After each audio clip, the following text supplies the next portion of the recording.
یہ قرآن ایک بابرکت کتاب ہے جسے ہم نے آپ صلی اللہ علیہ وسلم پر نازل کیا تاکہ لوگ اس پہ غور اور فکر کریں اور تاکہ اہل فہم اس سے نصیحت حاصل کریں۔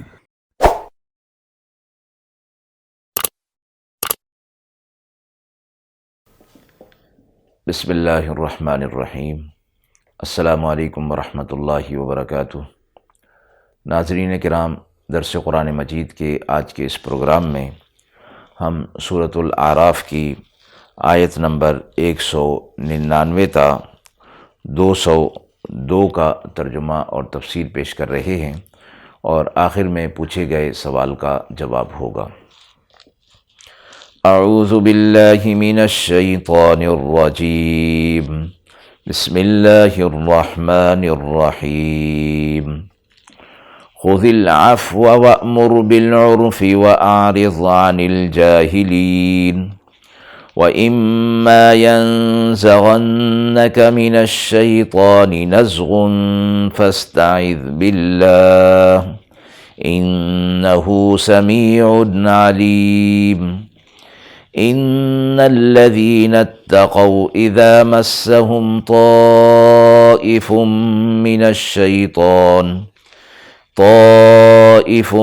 من الشيطان تذكروا فإذا هم مبصرون وإخوانهم يمدونهم في الغي ثم لا يقصرون۔ آیت مبارکہ کا ترجمہ ملاحظہ فرمائیں۔ درگزر کی عادت اختیار کیجیے اور حکم کیجیے نیک کام کا، اور کنارہ کشی کر لیجئے جاہلوں سے، اور اگر آمادہ کرے آپ کو شیطان کا وسوسہ تو پناہ مانگ لیجئے اللہ کی، وہی سننے والا اور جاننے والا ہے۔ جن کے دلوں میں ڈر ہے اور جہاں ان پر شیطان کا وسوسہ پڑتا ہے تو وہ چونک جاتے ہیں اسی وقت، اور انہیں سمجھ بوجھ حاصل ہو جاتی ہے، اور جو شیطانوں کے بھائی ہیں وہ ان کو کھینچتے چلے جاتے ہیں گمراہی میں، اور پھر وہ کمی نہیں کرتے۔ مذکورہ آیات میں آپ صلی اللہ علیہ وسلم کو اخلاق فاضلہ، اعلیٰ اخلاق کی تعلیم دی جا رہی ہے، اور ایک ہدایت نامہ دیا گیا ہے،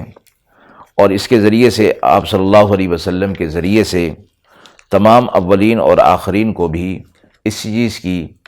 ہدایت دی جا رہی ہے، آپ صلی اللہ علیہ وسلم کے اخلاق کو اپنانے کی، کیونکہ آپ صلی اللہ علیہ وسلم کو اعلیٰ اخلاق پر فائز فرمایا گیا ہے۔ پچھلی آیتوں میں دشمنان اسلام اور مشرکین کا تذکرہ تھا کہ وہ اپنی کج روی میں اور ہٹ درمی میں مشرکانہ عقائد پر ڈٹے رہتے ہیں، اور اس سے آپ صلی اللہ علیہ وسلم جو انہیں حق کا پیغام پہنچاتے ہیں، اس سے آپ صلی اللہ علیہ وسلم کے دل میں تنگی محسوس کرتے ہیں، اور آپ صلی اللہ علیہ وسلم تکلیف محسوس کرتے تھے۔ تو ان آیات میں آپ صلی اللہ علیہ وسلم کو جو ہدایات دی گئیں، اس سے آپ صلی اللہ علیہ وسلم کی تسلی اور تشفی کرانا بھی مقصود ہے، اور امت کو بھی ایسے حالات میں کیا رویہ اختیار کرنا چاہیے، وہ ہدایات ان آیات کے اندر موجود ہیں۔ پہلی آیت کے پہلے جملے میں فرمایا خذ العفو، یعنی آپ عفو اور درگزر کو اختیار کیجیے۔ عفو کہا جاتا ہے ہر ایسے کام کو جو آسانی کے ساتھ بغیر کسی محنت اور مشقت کے کیا جا سکے۔ تو جملے کا مطلب یہ ہوگا کہ آپ اس چیز کو جو لوگ آسانی کے ساتھ کر سکیں،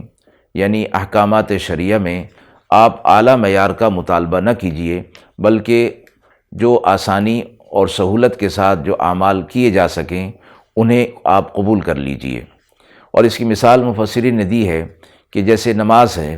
نماز کے اندر خشوع اور خضوع اور آداب کا خیال رکھنا، اور پوری توجہ اللہ کی طرف ہونا، جس کو معراج، مومن کی معراج فرمایا گیا، اور ان چیزوں کا دھیان رکھنا یہ تو سب کو نصیب نہیں ہوتا، یہ تو چند ہی لوگ ہوتے ہیں جو اس پر پورے اترتے ہیں، اور وہ بھی 100% پورے نہیں اتر سکتے۔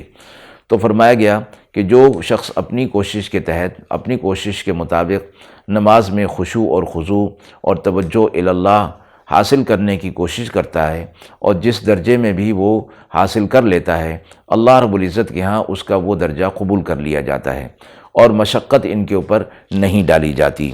اسی طرح دوسری عبادات کا معاملہ ہے کہ جتنا انہیں مکلف بنایا گیا ہے، کیونکہ قرآن مجید میں فرمایا گیا ہے کہ کسی انسان کو بھی اس کی طاقت سے زیادہ مکلف نہیں بنایا گیا، اور احکامات اس کے اوپر آسان اور سہولت والے رکھے گئے تاکہ وہ آسانی کے ساتھ ان پر عمل پیرا ہو سکے۔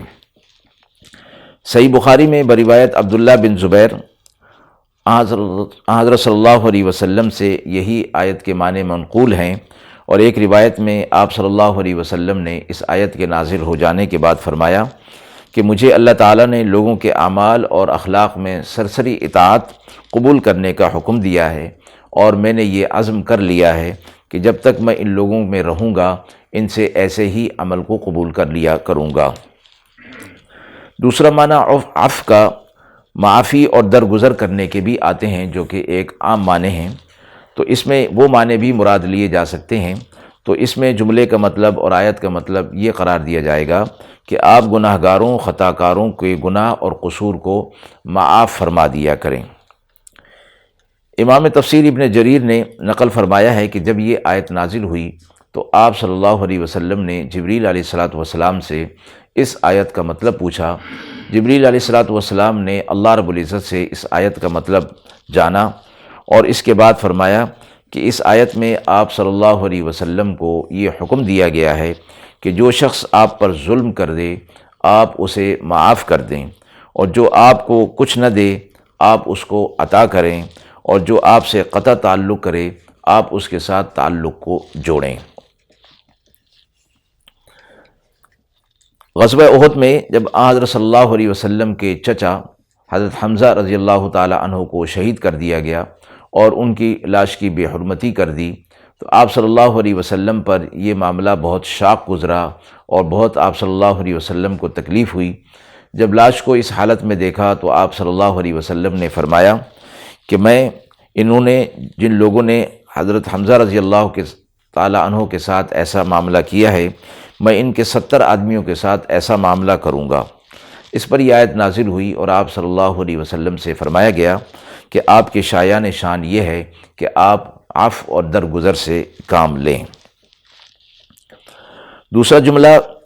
اسی آیت کا یہ فرمایا کہ وَأْمُرْ بِالْعُرْفِ، نیک کاموں کا حکم کریں، یعنی جہاں ایک طرف یہ بات ہے پیچھے کہ آپ درگزر سے کام لیجئے اور جو خطا کار ہوں انہیں معاف کر دیجئے اور بدلہ نہ لیجئے، اگلا حکم یہ فرمایا کہ اس کے ساتھ ساتھ آپ انہیں نیکی کے کام کرنے کا حکم بھی دیتے رہیے، یعنی یہ نہ ہو کہ جنہوں نے ظلم کیا خطا کار ہیں اور آپ کے ساتھ آپ کو تکالیف دیں اور پریشان کیا، تو اب آپ ان سے بدلہ تو نہ لیں، لیکن جو نیکی کی بات ہے اور حق کی بات ہے اس کے پہنچانے سے بھی آپ اپنے آپ کو روک لیں۔ فرمایا یہ نہیں ہونا چاہیے، بلکہ آپ کا کام نیکی کا پیغام ان تک پہنچاتے رہنا ہے، چاہے وہ جو بھی رویہ اختیار کرتے ہیں۔ ان رویوں پر آپ صلی اللہ علیہ وسلم کو فرمایا گیا کہ نہ آپ انتقام لیں، نہ ان کی سختی کا جواب سختی کے ساتھ دیں، بلکہ درگزر سے کام لیں۔ تیسرا جملہ فرمایا وَأَعْرِضْ عَنِ الْجَاهِلِينَ، اور جاہلوں سے آپ اعراض کر لیجئے، کنارہ کشی کر لیجئے۔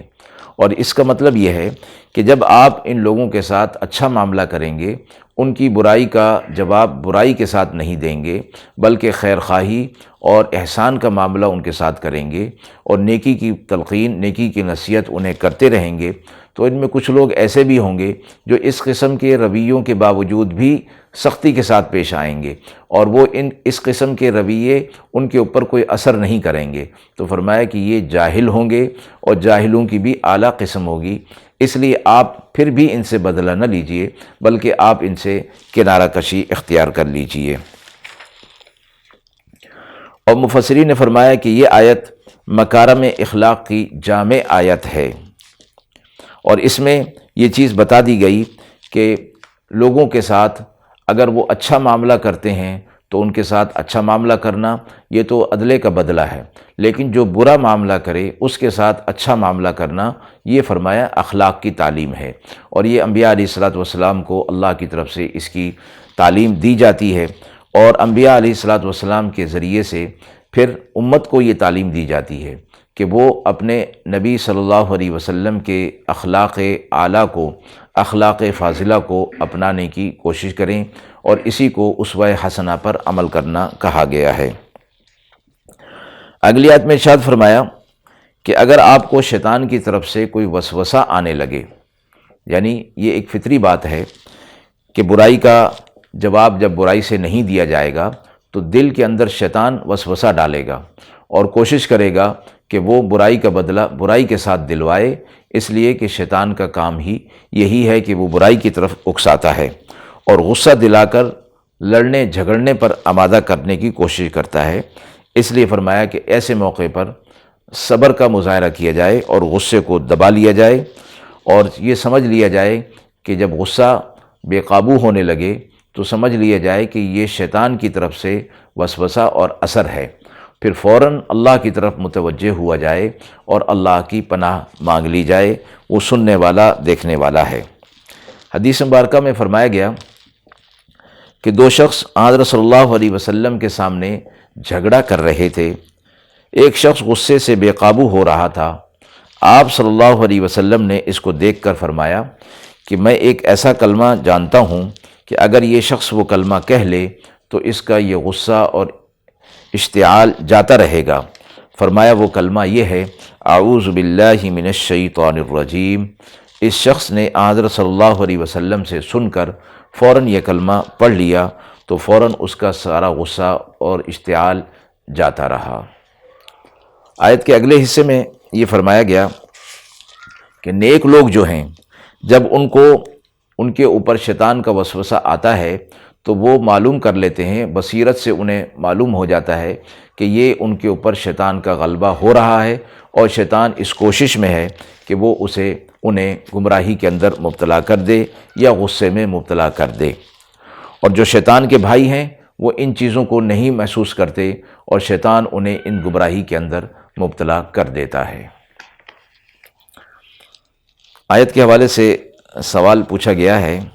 کہ مذکورہ آیات میں اخلاق کی تعلیم کے ساتھ شیطان سے پناہ مانگنے کا ذکر کیوں فرمایا گیا ہے؟ امام تفسیر ابن کثیر نے ان آیات کے حوالے سے یہ لکھا ہے کہ پورے قرآن مجید میں 3 آیتیں اخلاق فاضلہ کی تعلیم کے لیے آئی ہیں اور تینوں کے آخر میں شیطان سے پناہ مانگنے کا ذکر فرمایا گیا ہے۔ ایک یہی سورہ اعراف کی آیت ہے